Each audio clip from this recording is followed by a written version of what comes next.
Today our plan is to climb Pu'u Wa'awa'a, which is a large cinder cone about 18 miles north of Kailua Kona.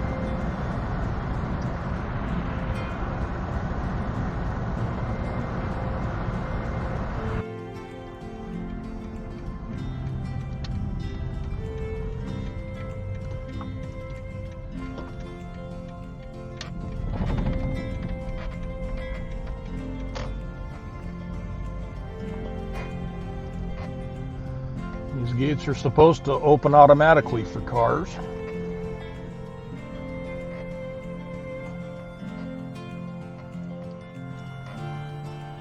And they do.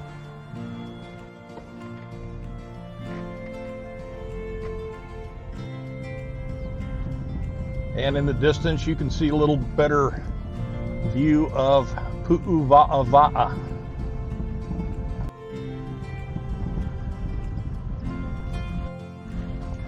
Good morning.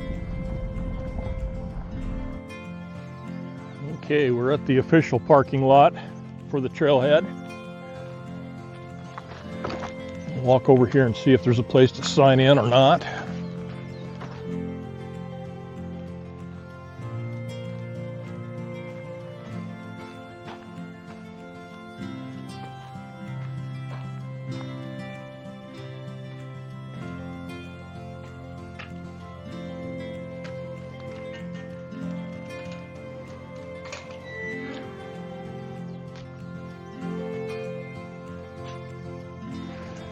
So there is a book here.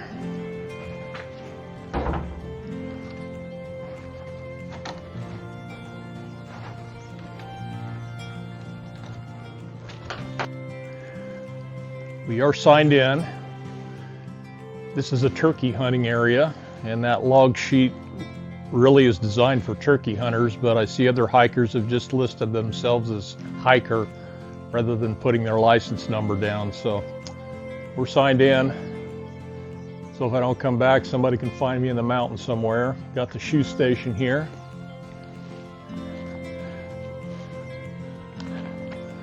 A few signs before we take off. Well, we're on our way. According to the sign back there, the distance to the top is 3.23 miles. And that comes with an elevation gain of 1,900 feet. It looks like it's fairly evenly spread out. Look like a couple of short, steeper areas, but generally not too bad of a climb. We'll see how we do. We're not very far in. We came to a fork which we can take, called the Ohia Trail, which goes through some old growth forest. My plan is to take that coming back if I can find the right spot on the other end. So hopefully we'll see this later.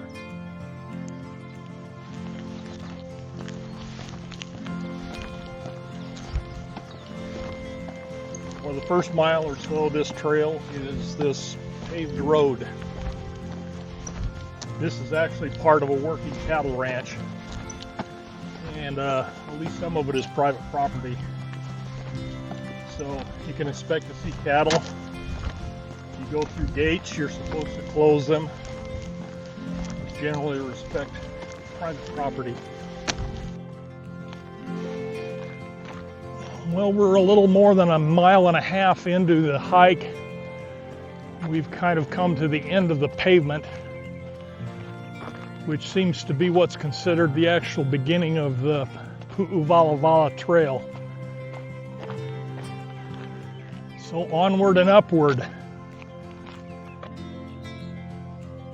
Pu'u Wa'awa'a is translated into English as the hill of many furrows. This vantage point kind of helps you see that. In the Hawaiian language, Pu'u generally means a hill. We're just 2 miles into the hike.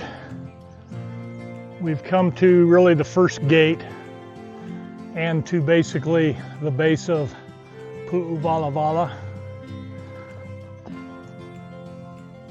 This is looking towards the west.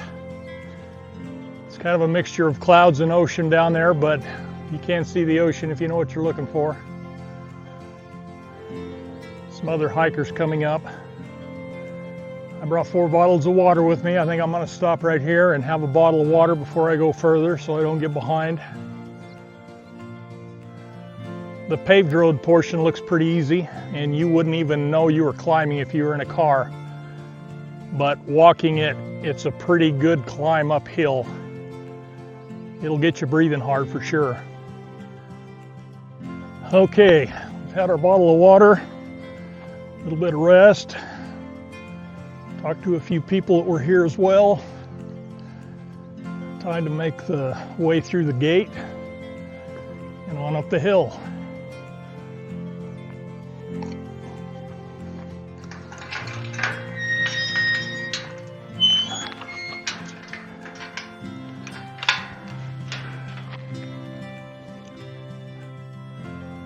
And this part's a little steeper.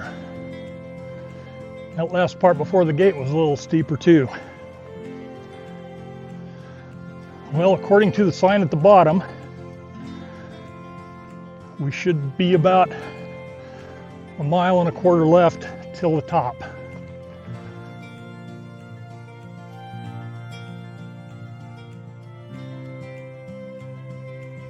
So we've come to the corner of the fence. To the right, there's a fairly significant road and trail that goes up the side there, which I see quite a number of people either going up or coming down. There's one on the east side of the mountain there. I saw one person going up. So I think I'm going to take the trail that looks the most traveled, which is to the right. Got a short section of relatively flat trail until we head up that hill. That hill looks like incline-wise is probably similar to the Captain Cook Trail.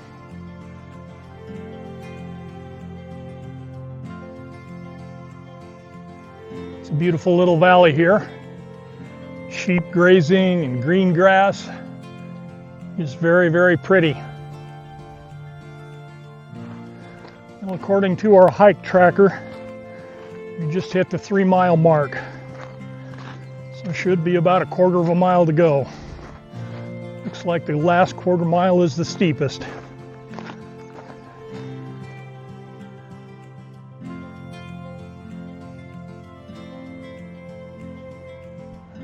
Well, unless there's a big surprise, I think we're nearing the top.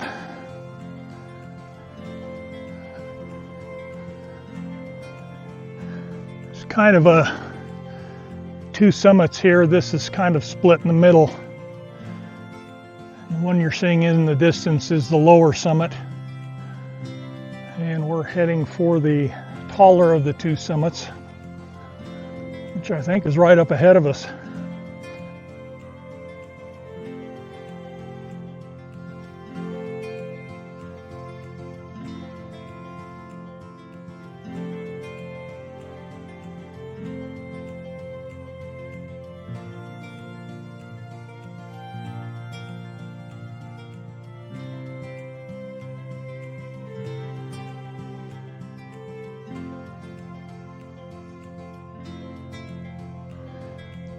We're on the summit of Pu'u Wa'awa'a. The elevation here, according to the topo map, is 3,820 feet. You can see all the 4 major volcanoes of the Big Island from this point.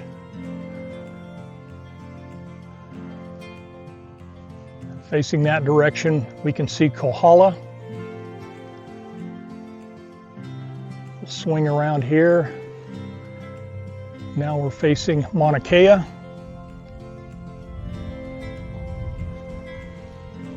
We'll swing around to the big one in the distance is Mauna Loa. And we'll swing around to the summit of Hualalai. The summit of Hualalai is pretty much directly above city of Kailua-Kona.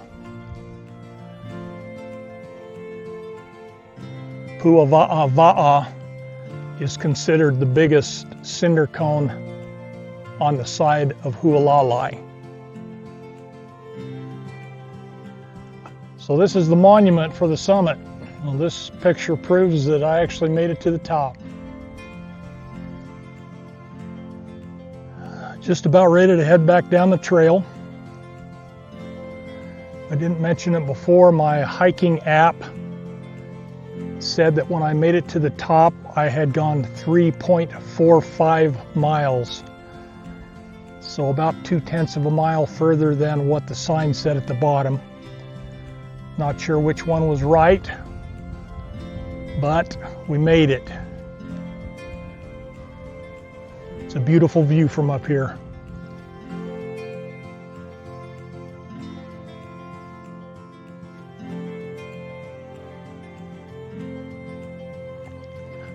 I use a weather app called Windy, which I've found to be pretty accurate. It's got a little bit of a learning curve to understand all it does, but it seems to be very accurate. And I've been watching that weather app for most of 2 weeks, looking for a day that this area isn't socked in by clouds by mid-morning. And once again, it came through for me. It's been a beautiful sunny day. Clouds would have been okay for just hiking, but I wanted to take some pictures, so I wanted sunshine. So if you're looking for a weather app, check out Windy. It's just W-I-N-D-Y. It's what you hunt for. I believe this is the cleanest trail I've walked on the Big Island. I have not seen one piece of litter or garbage the whole way up. Very impressive. The nickname for Pu'u Wa'awa'a is the Jello Mold, because from a distance it looks like an upside down Jello mold. Most haoles probably don't even know the real name of Pu'u Wa'awa'a. So if you're here and someone mentions hiking the Jello Mold, this is where they're talking about. You can see this water line. This is very common in Hawaii to see a water line run like this. Doesn't need to be buried, never freezes.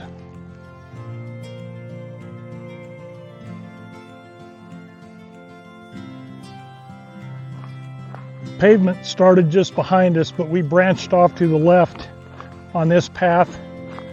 We're going to try to intercept the Ohia Forest Trail on our way back to the car. On all this downhill, now every step I can feel my feet sliding to the front of my shoes. I left my hiking sticks behind because I'm carrying this camera, but they would have been really helpful for that. It's just before noon. My weather app showed that we should have clear skies here up until about now. And wouldn't you know, the clouds are just starting to roll in. But that's nice because it's cooling things off. There's just a very nice cool breeze blowing right now, so really couldn't be better.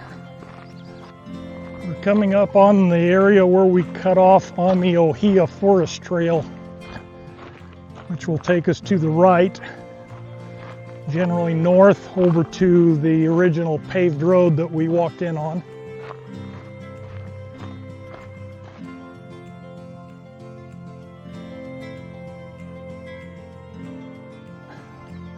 Parking lot is in sight.